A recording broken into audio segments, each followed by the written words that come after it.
to welcome you to our tour today. For those of you who don't know me very well, my name is Kelsey and I am originally from Chicago. And my husband and I moved to Valencia, Spain last February. We're loving it, it's beautiful, and I have been taking quite a few trips lately, so this is one of the beautiful places that I am so excited to bring you to. So let's go ahead and get started.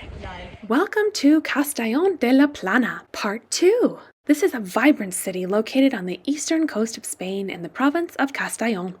I took a day trip here from Valencia. The train was about an hour and very easy from the Estación del Norte in the middle of Valencia. With its rich history, cultural heritage, and modern amenities, Castellón de la Plana offers us visitors a dynamic and diverse experience. As we wander through the streets of the city center, we'll encounter a fascinating blend of historic and contemporary architecture. We'll admire the ornate facades of centuries-old buildings alongside sleek modern structures, reflecting Castellón's evolution over the centuries. At the heart of Castellón lies the iconic Central Market, a bustling hub of activity where locals and visitors alike come to browse the stalls brimming with fresh produce, seafood, meats, and more.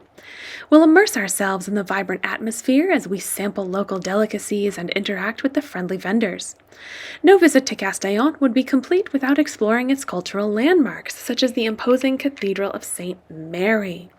You can step inside this magnificent Gothic cathedral and admire its intricate carvings, majestic arches, and awe-inspiring stained glass windows. Nature enthusiasts will find plenty to love in Castellón as well, with nearby natural attractions like the Ribalta Park, offering lush green spaces, tranquil ponds, lots of pigeons, and scenic walking paths for perfect leisurely strolls and picnics. With its blend of history, culture, and natural beauty, Castellón de la Plana invites us to explore and discover the unique charms of this vibrant Spanish city. Join me as we embark on a journey to uncover the treasures of Castellón and experience the essence of Mediterranean life.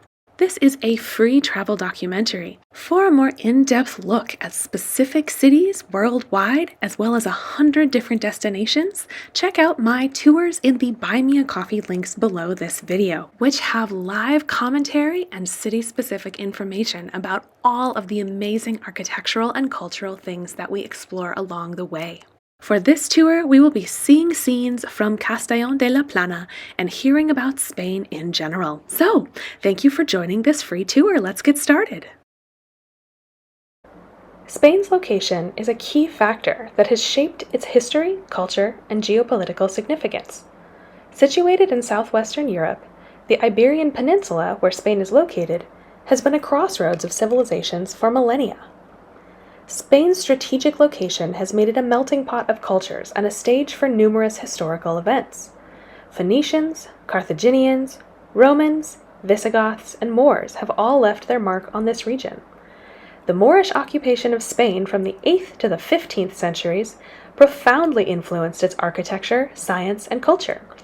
Spain's location was also instrumental in the Age of Exploration, which was a launching point for voyages to the Americas, leading to its emergence as a global colonial power. Spain's location at the crossroads of Europe and Africa, and its proximity to the Atlantic Ocean and Mediterranean Sea, have significant geopolitical importance. It has played a crucial role in trade, exploration, and the exchange of ideas between Europe, Africa, and the Americas. Today, Spain's location makes it a vital getaway for trade and tourism, connecting Europe with North Africa and serving as a bridge between cultures. Spain's geographical statistics highlight its diverse landscapes and features. It is the second largest country in the European Union by area, and it has over 5,000 kilometers or 3,100 miles of coastline along the Atlantic and Mediterranean. The Pyrenees Mountains to the north form a natural border with France, and the Strait of Gibraltar, a narrow waterway, separates Spain from Morocco in Africa. Some fun facts for you about locations in Spain. The Balearic Islands. Spain's location includes the Balearic Islands, a popular tourist destination in the Mediterranean. These islands, including Majorca, Ibiza, and Menorca, offer stunning beaches and a vibrant nightlife. We also have the Canary Islands. Spain governs the Canary Islands, which are located off the northwest coast of Africa. These islands are known for their unique landscapes, including volcanic terrain and diverse flora and fauna. The Spanish enclaves of Africa. Spain maintains two small enclaves on the African continent, Ceuta and Melilla, which are located in the northern coast of Morocco. Their location has led to a complex political and cultural interaction. Cultural fusion. Spain's location has resulted in a rich fusion of cultures and cuisines. Elements of Moorish, Jewish, and Christian cultures can be seen in its architecture, art, and cuisine. It does have a diverse climate.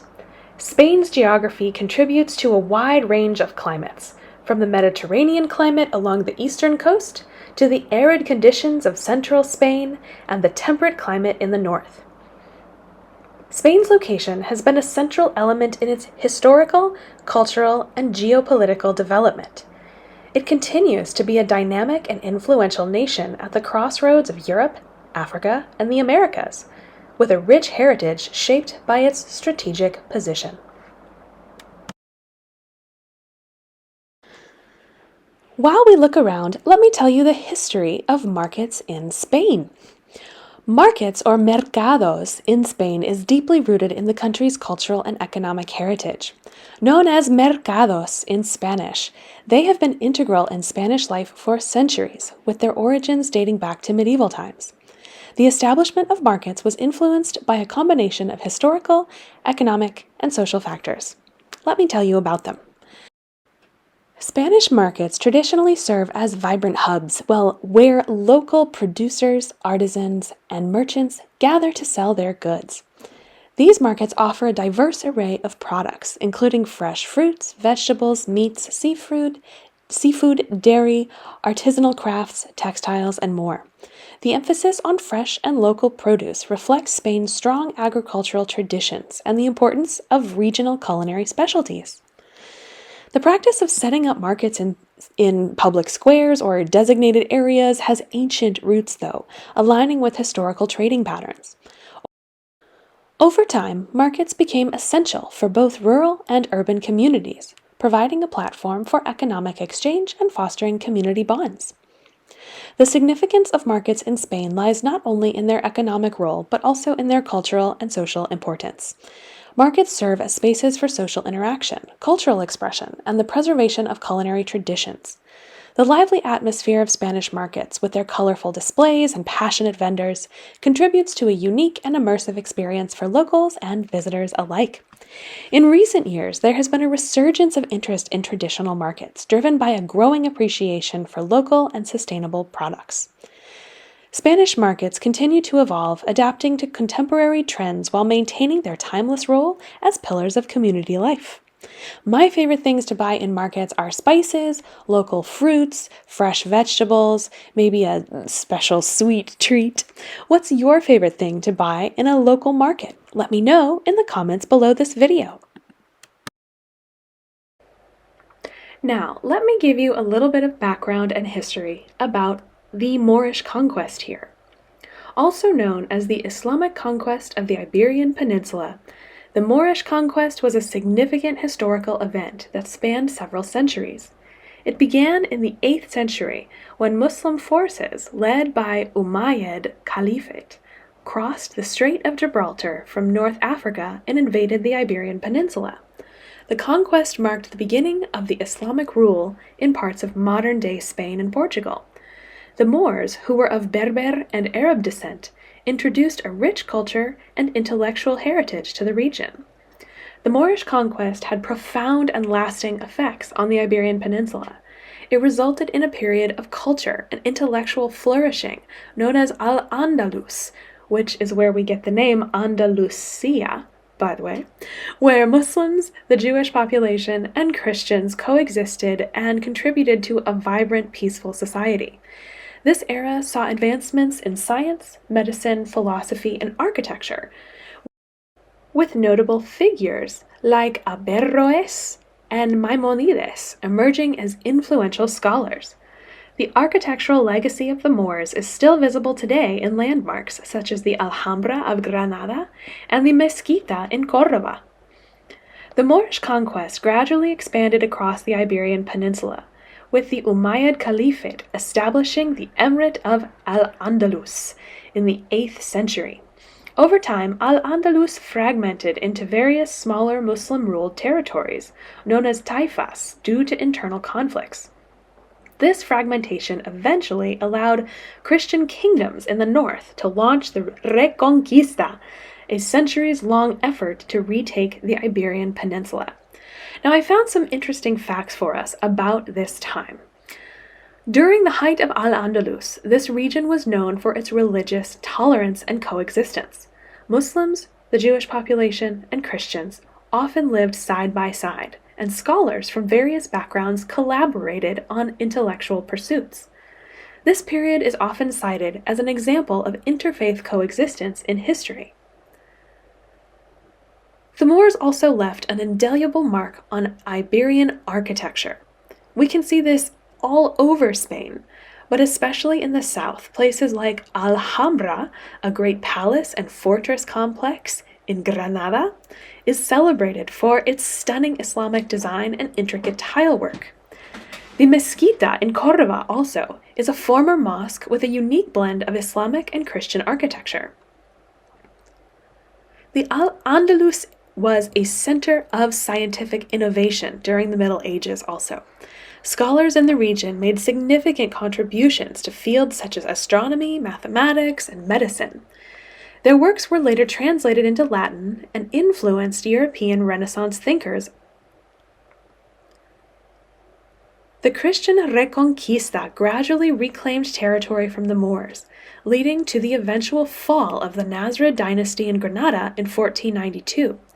This marked the end of Muslim rule in Spain with the surrender of Boabdil, the last Nasrid ruler. The legacy of the Moorish conquest lives on in modern Spain, though, particularly in its culture, cuisine, and architecture. Moorish influences can be seen in traditional Spanish dishes such as paella and in the intricate tile work and arches of many historic buildings.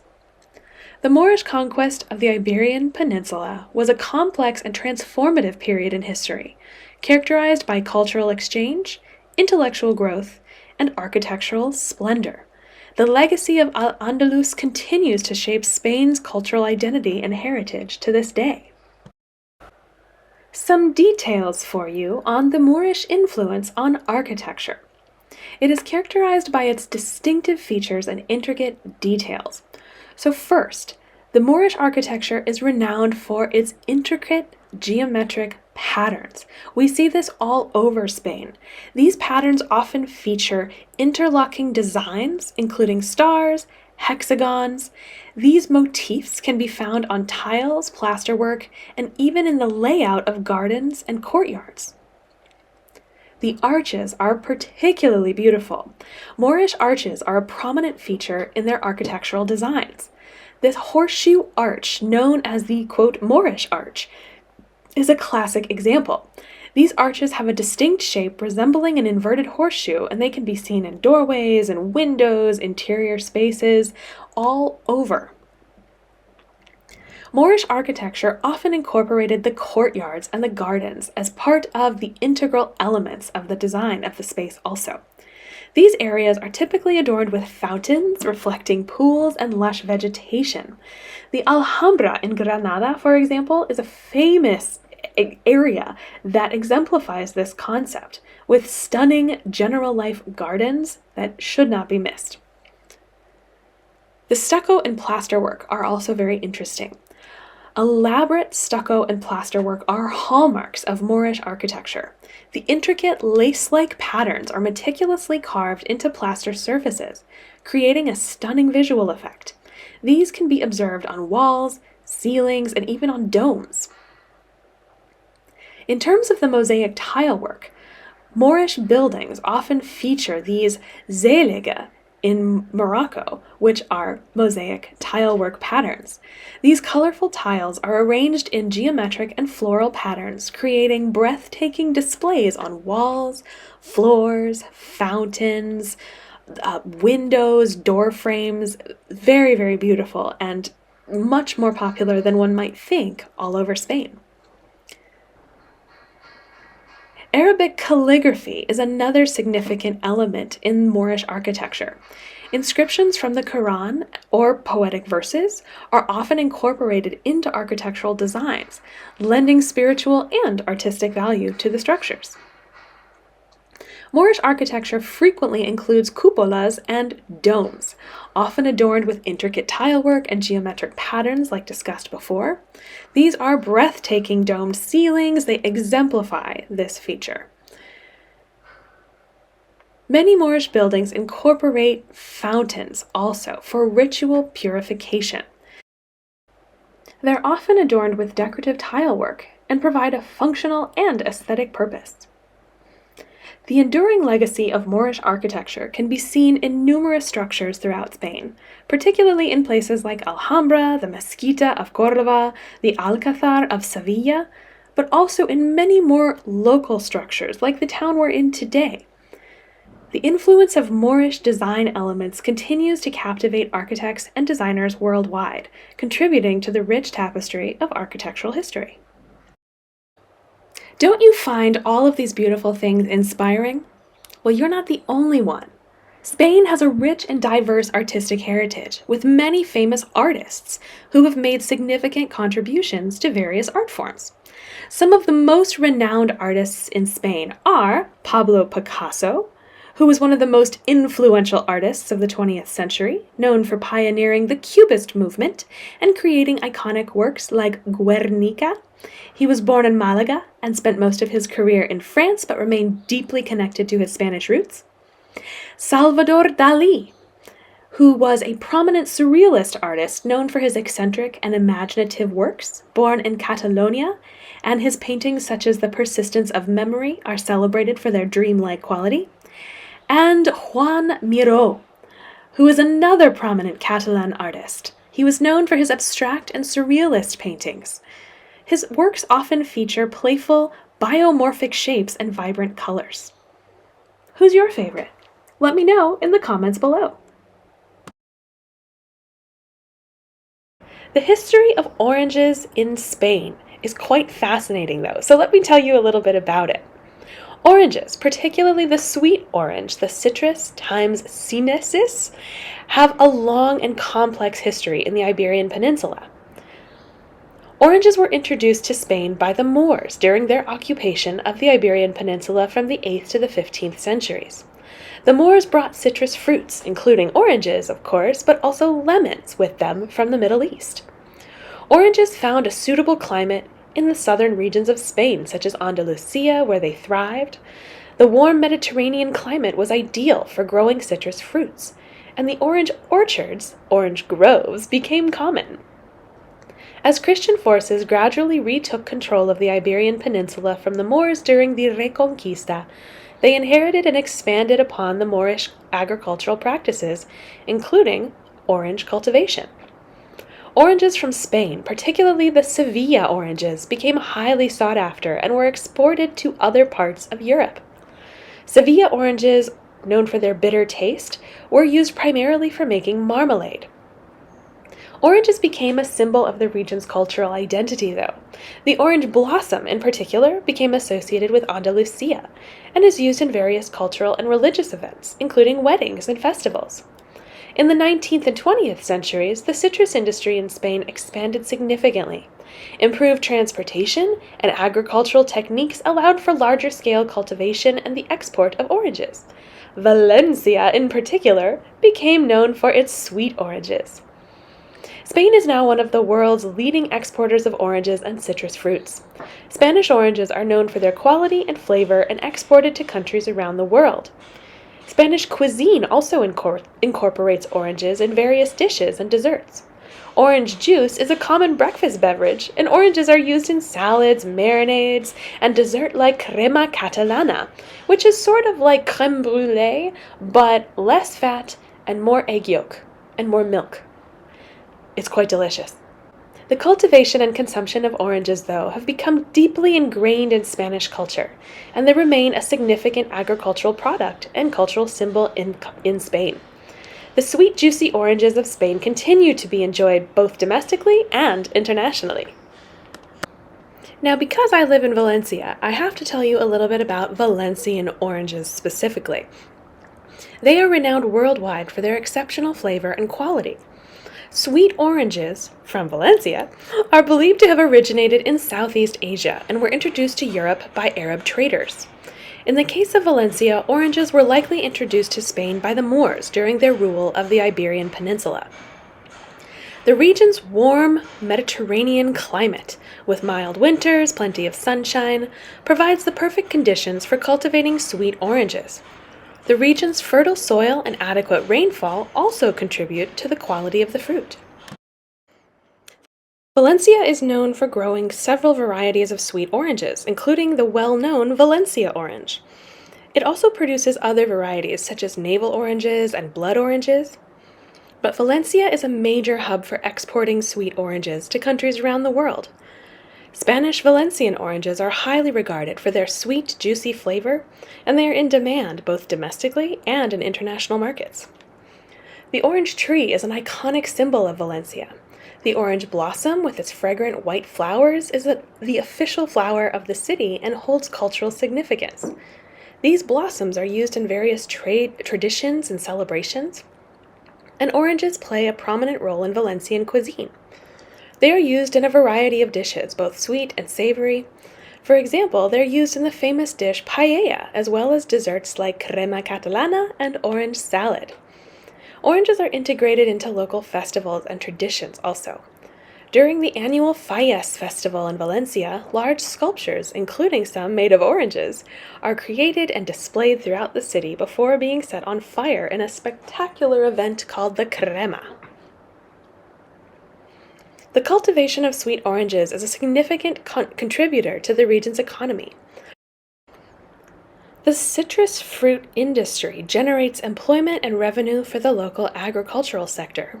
In recent years, there have been an increasing focus on sustainable and eco-friendly practices in Valencia's citrus industry, including organic farming and responsible water management.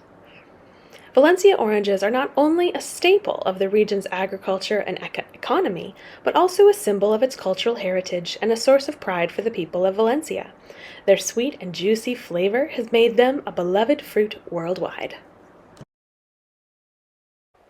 You might see some pets as we walk around today, so let me give you some fun facts about pet ownership in Spain. It has a long and intertwined history with the culture and lifestyle of the Spanish people. Pets, that is. Historically, dogs were often used for working purposes, such as herding livestock or guarding property. However, over time, pets, particularly cute little cats and dogs, have become cherished companions and integral members of Spanish households. This shift reflects the broader global trends of urbanization and changing attitudes about animals. Now, in Spain, you can't ask a tenant if they have a cat. Why? Because a cat is considered to be a part of the family. In other words, it'd be like asking how many children they have. It's irrelevant for the price of the apartment, and they can't charge more. However, landlords can ask about dogs, and that is what is mainly being asked when landlords inquire if you have a, quote, pet or not. They are actually asking if you have a dog. Fish, lizards, gerbils, birds are all a gray area.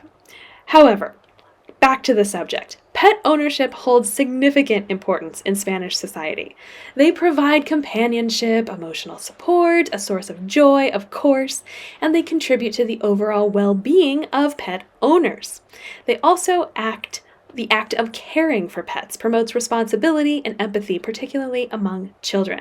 Now, this is true everywhere, but in Spain particularly, over 40% of Spanish households have at least one pet. Dogs are the most common pet, followed by cats, and then with a growing interest in adopting smaller animals like rabbits or guinea pigs or hamsters. There's also a significant stray animal initiative here. They have just recently outlawed buying cats and dogs in the way that you might go to the pet shop to buy a lizard. You must only now get them from animal shelters or private breeders, but I would highly recommend to only shop at shelters, or adopt, don't shop, as they say. While we're exploring this beautiful place, let me tell you my favorite part about living in Spain. The food! Specifically, the tapas. Tapas are a beloved cultural tradition here in Spain, and their history is deeply rooted in Spanish culture. The term tapas is derived from the Spanish word tapar, which means to cover.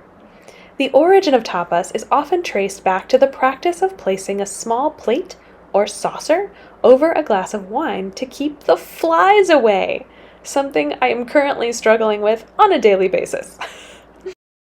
Gradually, this evolved into serving small bites of food alongside drinks. Tapas gained popularity in the southern region of Andalusia, where they were initially simple snacks like olives, almonds, and slices of ham, and where flies were rampant. The importance of tapas extends beyond their culinary appeal, however. They are a fundamental part of Spanish social life.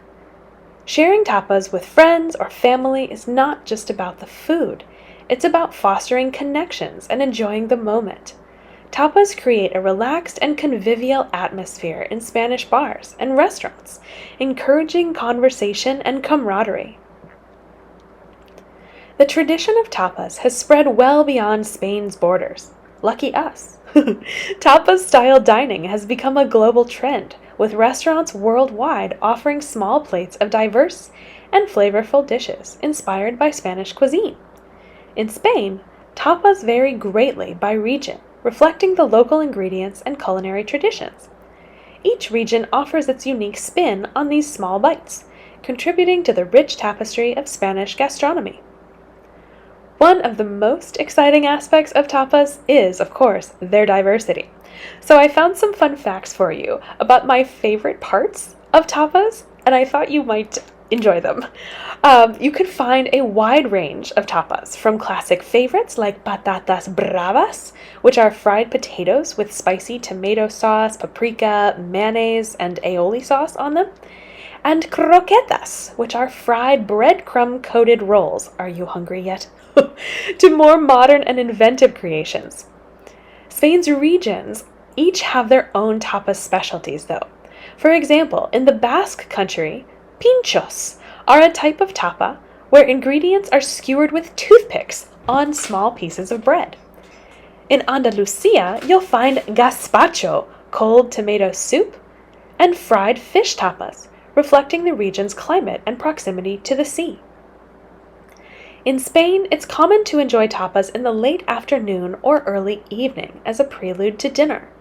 Many bars and restaurants offer, quote, free tapas when you order a drink, and it doesn't have to be alcohol, making it an affordable and enjoyable way to experience the local cuisine. Tapas come in various sizes, from a single bite to a small plate.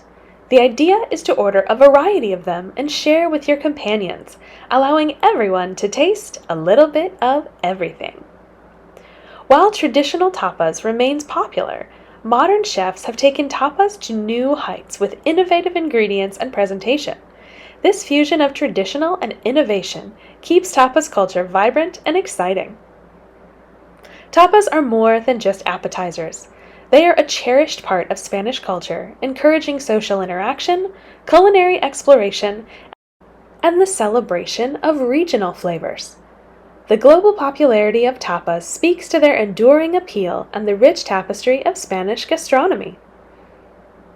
My personal favorites are croquetas, patatas bravas, which are fried potato cubes with that spicy tomato sauce and garlic aioli, gambas al ajillo, which is shrimp sautéed in olive oil with garlic and red pepper flakes, often served with a slice of crusty bread for soaking up the flavorful oil, albondigas, or Spanish meatballs, typically made with a mixture of ground beef and pork, served in a rich tomato sauce with bread.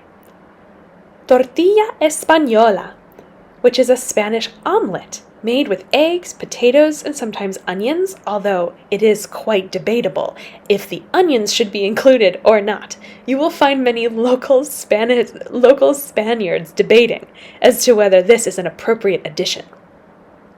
Sliced into wedges, it's a popular and hearty tapa.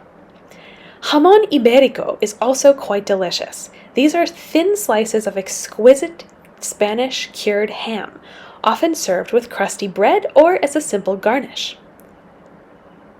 Pimientos de padrón are also quite interesting. While they look like jalapeno peppers, they are not spicy. They're small and green, usually fried and sprinkled with sea salt. Many are mild, but some occasionally will be spicy, so be careful. There's also ensaladilla rusa, or Russian salad.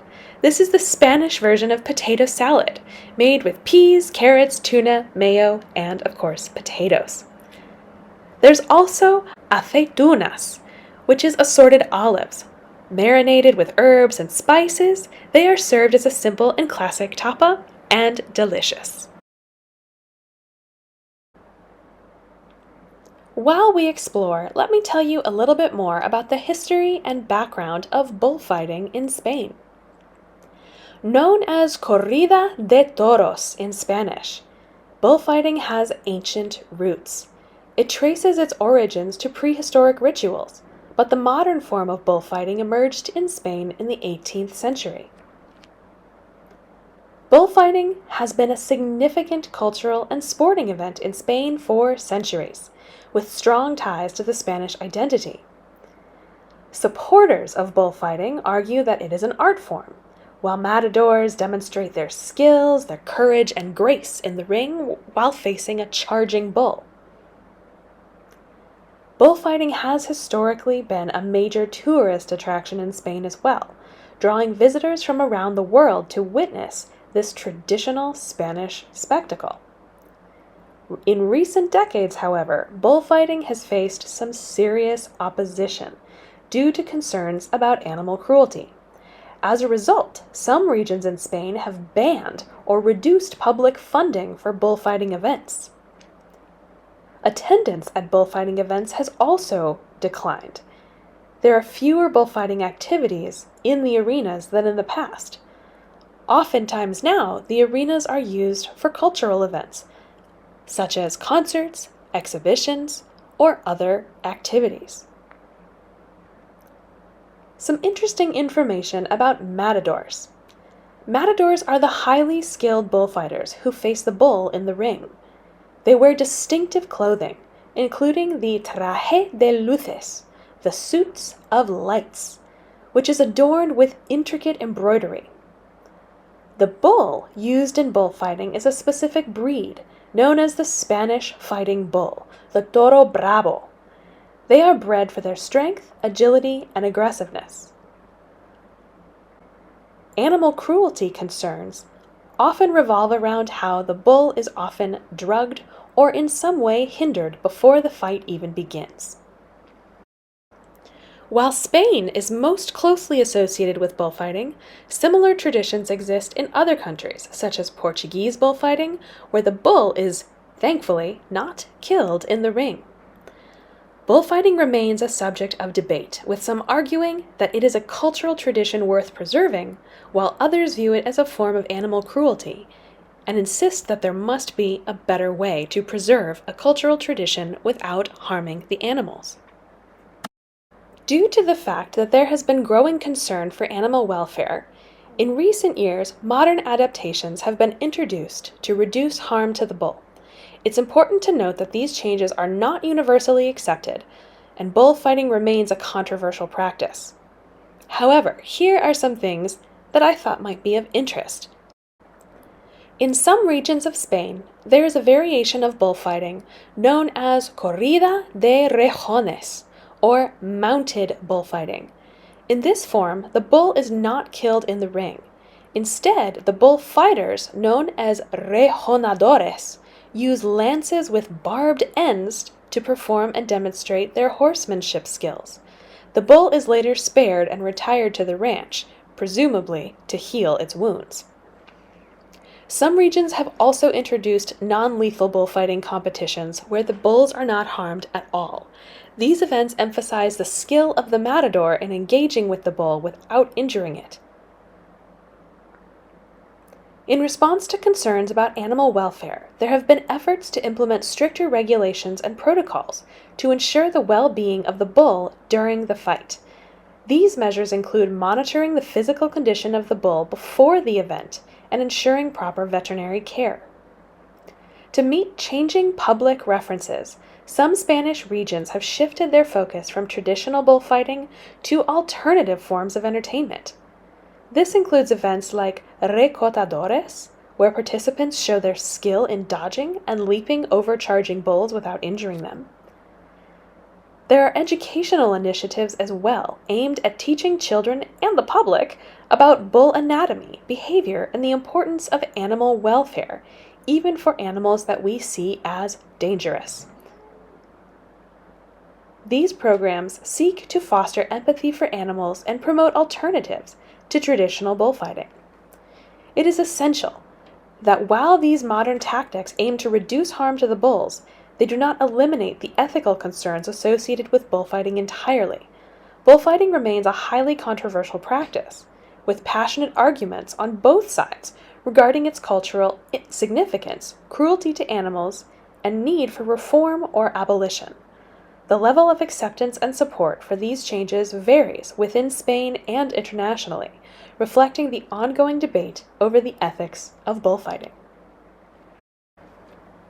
Earlier, I promised you some details on the siesta, so let's get into it and explore this relaxing Spanish tradition. The siesta is a short afternoon nap or rest, and it has its roots right here in Spain. Its name comes from the Latin word sexta, which means the sixth hour, counting from sunrise, as it was traditionally observed around midday. The siesta became ingrained in Spanish culture due to Spain's climate, where daytime temperatures around midday can soar, especially in the southern regions. Taking a break during the hottest part of the day helped people avoid the scorching sun. One of the primary reasons for the siesta was to escape the oppressive midday heat, allowing people to rest, eat, and recharge before returning to work. The siesta also influenced the daily rhythm of life in Spain, with businesses and shops traditionally closing for a few hours in the afternoon to accommodate this tradition. In recent years, Spain has seen changes in its siesta culture. Urbanization, modern work patterns, and a desire for greater work efficiency have led to a decline in the practice and the tradition of the siesta. It can vary widely region to region. In some areas, it's still quite common, while in others, it's less prevalent. Napping benefits, though, have been proven here in Spain. The siesta's benefits include improved alertness and productivity, as a short nap can help combat afternoon drowsiness. While the siesta is most closely associated with Spain, midday napping is a common practice in many cultures worldwide, such as a power nap in Japan, China, and even in the US. Some Spanish towns and regions celebrate the siesta with festivals, games, and contests dedicated to napping. Now that is a contest I would like to join. In contemporary Spain, however, the traditional siesta is often shorter than in the past, typically only lasting 20 to 30 minutes. It's still considered a valuable break during the workday, but now it's more focused on spending time with your family and recharging, rather than actually going to sleep.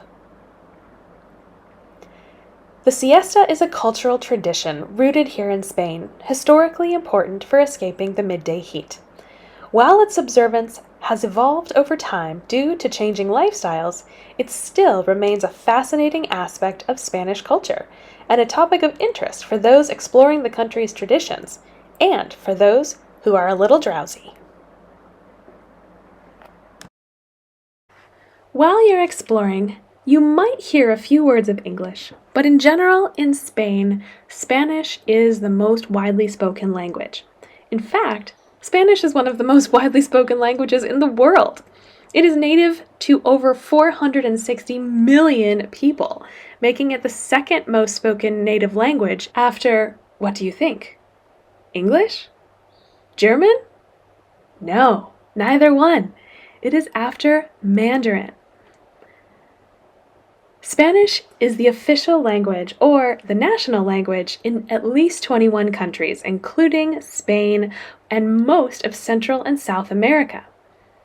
Spanish is one of the 6 official languages of the United Nations, and Spanish has numerous dialects, with variations in vocabulary, pronunciation, and even grammar. Some of the major dialects include Castellon, which is the standard variety of Spanish, but also Latin American Spanish, Mexican Spanish, even Argentine Spanish. Spanish uses the Latin script, and it consists of 27 letters. It includes the same 26 letters as English, plus the letter ñ, or N with a little curly Q on top of it. Spanish is a more phonetic alphabet, meaning letters are generally pronounced as they are written, which can make it easier for those, like me, learning to pronounce Spanish words. Spanish is a popular language for second language learners because there are millions of people around the world who speak it. Why not become one of them also? While we enjoy the beautiful views, let me tell you a little bit about Spanish ceramics. Ceramics in Spain have a rich history dating back to prehistoric times, but the peak of their production was during the Islamic and Moorish periods. Talavera de la Reina is renowned for its traditional blue and white ceramics, while Andalusia is known for its vibrant hand-painted pottery. During the Renaissance, the introduction of Italian techniques influenced Spanish ceramic art. In the 18th century, Valencia became a significant center for ceramic production. Today, contemporary Spanish ceramicists blend tradition with modern designs, contributing to a diverse and thriving ceramic culture. Spanish ceramic wall tiles, often referred to as azulejos, are a distinctive and traditional feature adorning the exteriors of houses in Spain.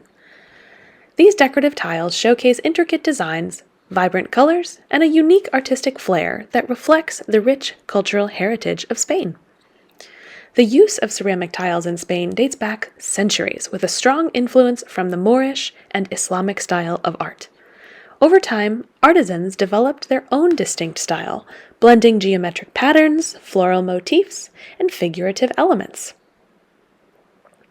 Spanish ceramic tiles often come in a wide array of designs, ranging from traditional patterns to more contemporary styles. Common motifs include latticework, arabesque, and representations of nature, capturing the essence of Spanish aesthetics. Traditionally, these tiles are crafted from clay and then glazed to achieve the desired colors and finish. The glazing process not only adds a glossy or matte appearance, but also enhances the durability and weather resistance of the tiles. Spanish tiles are known for their bold and vibrant color palette. Blues, yellows, greens, and whites are frequently used, creating a visually striking and cheerful effect on building facades. Azulejos are commonly used to decorate various architectural elements, including facades, stair risers, and fountains. They are integrated into the overall design of buildings, sometimes on the outside of houses, adding character and charm. Spanish ceramic tiles are not merely decorative. They hold cultural significance as well. They tell stories, reflect historical influences, and contribute to the unique identity of Spanish architecture. Apart from their aesthetic appeal, ceramic tiles serve practical purposes as well. They protect the buildings from the elements, providing a durable and long-lasting cladding material. The glazed surface also makes them easy to clean. Different regions in Spain may have their own distinct styles of ceramic tiles, influenced by local traditions, history, and climate. For example, Andalusian tiles, where it's so hot, might differ from those found in Catalonia, where it's a bit more temperate. While rooted in tradition, Spanish ceramic tiles continue to be used in modern architecture. Contemporary designers often blend traditional patterns with innovative concepts, creating a seamless integration of the old and the new. Spanish ceramic wall tiles are an integral part of the country's architectural identity, representing a fusion of historical influences and artistic expression. Their use extends beyond mere decoration, playing a role in storytelling and preserving cultural heritage. Aren't they beautiful? As the sun sets on our exploration of Castellón de la Plana, we bid farewell to this vibrant city with hearts full of memories and minds enriched by its beauty and culture. Whether we've marveled at its historical landmarks, indulged in its culinary delights, or simply wandered its charming streets, Castellón has left an indelible mark on our journey. As we depart, may the spirit of this enchanting city stay with us, reminding us of the joys of discovery and the richness of Spanish heritage. Until we meet again, adios, Castellón de la Plana. May your warmth and charm linger in our hearts forever. This is a free travel documentary. For a more in-depth look at specific cities worldwide, as well as 100 different destinations, check out my tours in the Buy Me a Coffee links below this video, which have live commentary and city-specific information about all of the amazing architectural and cultural things that we explore along the way. Thank you all so much for coming. Thank you for your donations, for your tips, for your PayPals, and as always, thank you for being a part of my traveling family. I look forward to seeing you soon. Bye, everyone. Don't forget to follow and like this video for more with me, Explore with Kelsey.